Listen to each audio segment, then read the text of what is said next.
Welcome to UNCAGED, a show that celebrates thought leadership from today's top business leaders. The program provides a voice to amazing executives from around the globe who are shaping the world of business today and mapping the path to the commerce of tomorrow.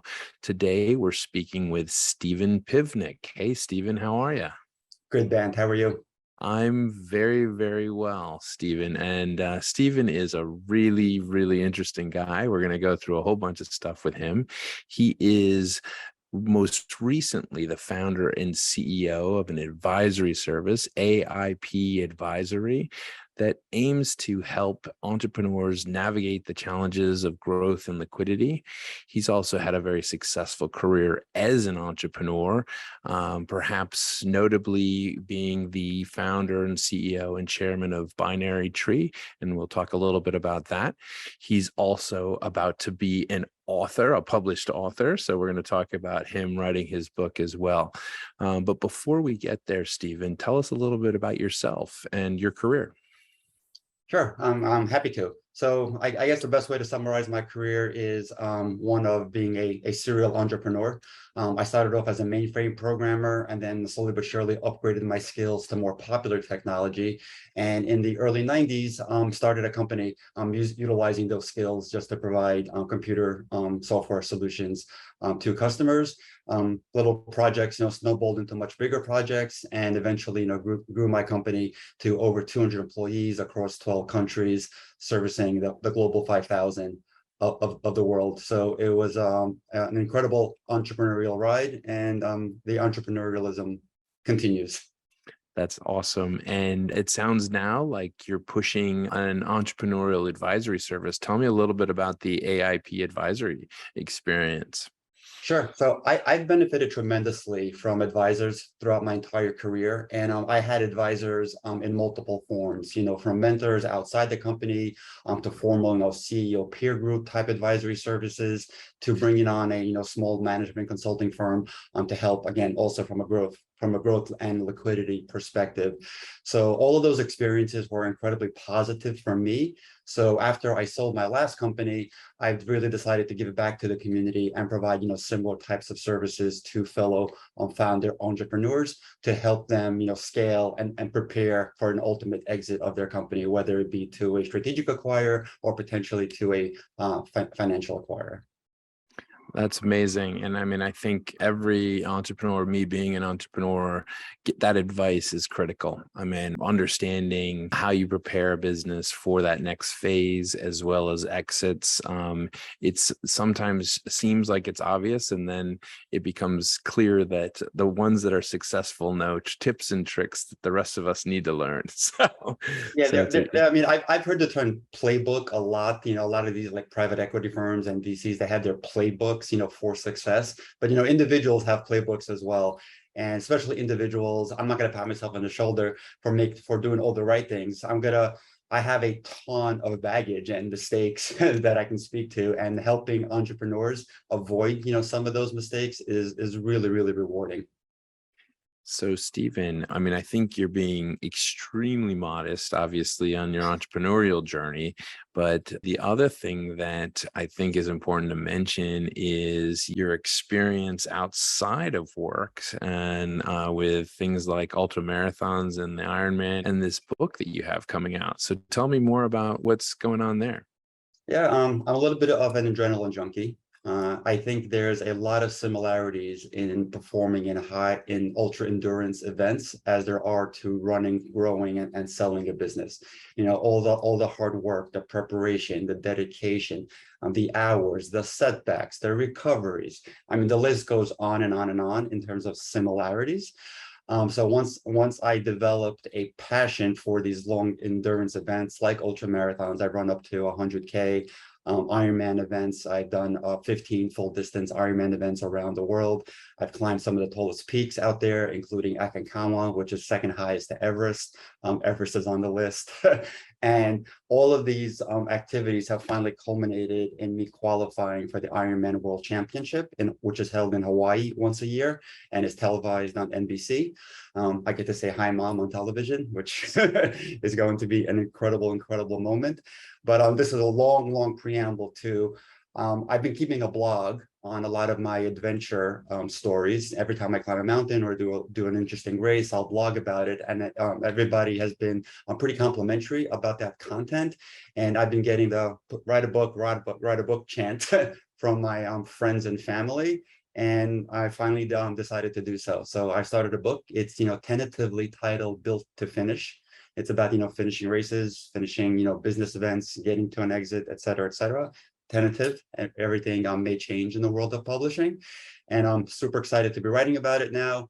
I'm competing in the Ironman World Championship in October. So the book will be, the manuscript will be finished shortly after that, with a release coming hopefully either at the end of this year or beginning of next year. It's amazing. I love it. And I love the title. So I know it's only a working title, and I hope it ends up making it to be the real title. But, with all that experience and that idea that what you just talked about, which is endurance, endurance being such an important quality for entrepreneurs to have, what are some of the key trends and key things that you're seeing that entrepreneurs need to be thinking about right now? Sure. I mean, I think the same old challenges, from years ago exist today in terms of, scaling your company, getting your product known, keeping your customer satisfied. The 5,000-pound gorilla right now, obviously, is how do you do so in this ever increasing, virtual world? And that's a trend. I mean, entrepreneurs that are going to successfully navigate this new reality are going to do much better than folks that can't. I'm not going to say we invented being virtual at Binary Tree, but we were virtual before virtual was a thing. We became virtual, unfortunately, after the disaster of 9/11. We couldn't get into our offices for a long time, and boom, company became virtual. And shortly after that, we started to realize that in order to hire the best talent possible, or to make it a little bit easier to hire the best talent possible, let's remove any geographical boundaries, for that specific position.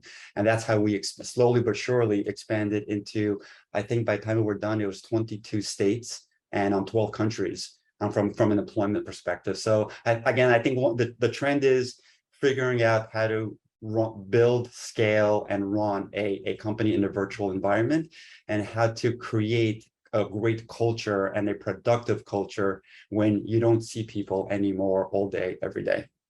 Well, let me dig a little bit more on that, because I think the thing you just mentioned at the end there is the one that perhaps now that we've been in the whole virtual or hybrid structure game for a while is something that I'm thinking a lot about, which is culture. How do you keep culture going? How do you maintain it? How do you build that connection that happens when you're sitting in a room with somebody in a virtual construct? And what tips do you have for us?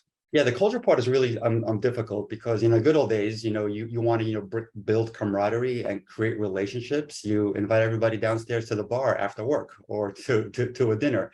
Can't do that anymore. And but you can have a virtual version. I mean, we sold the company literally at the height of COVID, September of 20. Leading up to that obviously it was 6 months of pure hell, just leading into that time frame. We took all of our activities that we normally would have had, and we threw them onto Teams or Zoom. 5 o'clock, bring a beer, bring a beverage, bring your dog, bring your child. And we had, multiple versions of this, and we made it really interesting. And we had trivia games, we had talent contests. I showed off my new TikTok skills, which was hysterical. Other people gave us, cooking lessons. If you really put an effort forward, you really can create camaraderie, and you can affect your culture by going above and beyond and doing these things. They're awkward at first, but if you keep at it, it becomes really natural.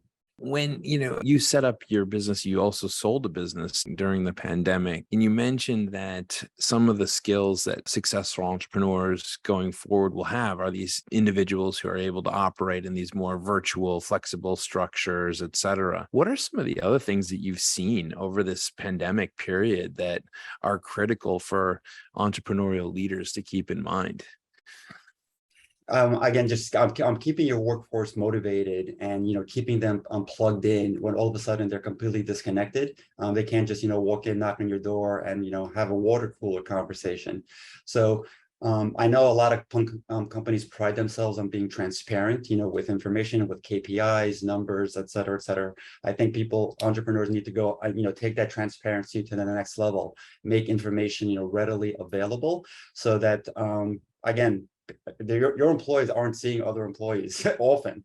So if they need to be able to, see what's going on with the company and to see that there's a hustle and bustle and productivity. And there's a lot of tools that out there that makes that a lot easier, Slack, Teams, et cetera, et cetera.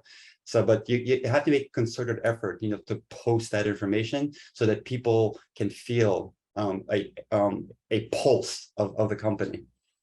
Yeah, I think is a really good point. I see that with our Slack channels. They're alive, they're really kicking. And that's always a good sign for sure. But, I'd be curious because you've been an entrepreneur, you've set up businesses. Going forward right now, we're looking at an interesting landscape for entrepreneurs because perhaps no one wants to say it, but let's say the R word is creeping in there, and how that's impacting things like early stage investing for these startups. What's your advice for folks that are getting going or perhaps even entering kind of like a Series A or a Series B? Yeah, I mean, it's never been easy. It's definitely getting, a little bit more challenging.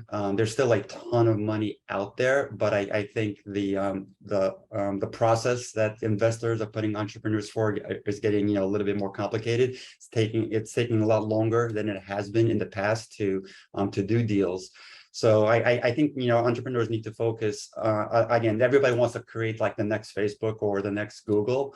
And there's a ton of opportunity to create things that are a lot less sexy, but just in demand. For instance, I'll use my own company as an example. We created email conversion utilities to convert email data from one platform to another. We would go to investors for many years in a row and get laughed at saying, A, we can't believe you're doing as much business as you're doing right now. B, we can't believe that you continue to grow year after year after year, and you have no recurring revenue, but you fit this incredible need. Well, the lack of recurring revenue and the lack of predictability didn't help us from an attracting an investor's perspective. But being knee deep in that business, we knew that next year there was going to be more demand than there was this year, and that trend is going to continue. So yes, again, long answer to, you don't need to create the next Facebook. Create something really, really unattractive, but a niche that's in high demand, and you'd be amazed at the success you'll have. I love that answer. And I really think that it's something that we often forget, right? Everyone's chasing these unicorns. And the reality is that there's a lot of amazing work being done in niche areas, as well as perhaps businesses that won't necessarily scale to $20 billion, right? That are also equally valuable. I think it's a really good point you're making, Stephen. I have a follow-on question, which is when you were going out there and raising and looking at capital opportunities or even exits, one of the things I think that companies find is that the investors have such a preset list of criteria, right? They're in there kind of like they bring their book to the meeting and they say, oh, well, Stephen has this, check. He has that, check. He doesn't have this. Oh, well, no deal. How do you get around those things? Yeah, they're really, really tough. And like my number one advice, and I think the products we created led to the company's success. We became a sizable organization, worldwide operations, et cetera, et cetera, et cetera. And we filled a great niche. What we didn't do, and with what the number one criteria is for 99.99% of the investments, is recurring revenue. So creating a product or a service which is sticky, which a customer will use repeatedly and renew their subscription for. That's what investors want, because they want reliability of future earnings or some sort of predictability of future earnings, even though nobody's guaranteed to renew 100% of their customers. When you have a project-based business, come in, fill a need, do some great work, even provide software as part of that, but then it ends and the customer may not need you again, A, ever, or B, best case scenario, 2, 3, 4 more years from now. Investors hate that. There's just, even though you know you're going to be called in very, very quickly, you can't predict exactly when that's going to happen. So the lack of predictable revenue, aka recurring revenue, is going to be held against you the second you say it.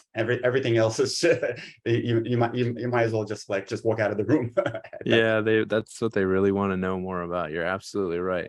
Well, Stephen, it's been amazing talking to you about your businesses. We've been speaking with Stephen Pivnik. He is most recently the founder and CEO of an advisory business that is advising entrepreneurs how to navigate the challenges of growth and liquidity, something that all entrepreneurs need advice on. He's also a very, very successful entrepreneur in his own right, CEO and founder and chairman of Binary Tree that recently exited during the pandemic. He's also an incredible ultra endurance athlete, and he will be the author of a new book very, very shortly that will be talking about how those two worlds come together, the world of being an entrepreneur and the world of being an ultra endurance athlete. And so, Stephen, thank you so much for being on the show. We're excited to see your book in the fall, and good luck in Hawaii. Yeah, Ben, thank you very much for having me. It's been a pleasure. And if anybody wants to follow along on this great adventure that I'm on, I'm happy to share it with you. Yeah, absolutely. I mean, where's the best place to reach you? Yeah, the best place is a recently launched website called stephenpivnik.com. Pretty simple. Just go there. You can see my blog entries from previous adventures and sign up for updates. And I'll be providing email updates to anybody that subscribes about the book's progress there. So stephenpivnik.com. Excellent. Great. Well, Stephen, thank you so much. And everyone go to stephenpivnik.com to check that out. And we look forward to having you back on the show. Thank you, Ben. I appreciate it. Cheers. Take care.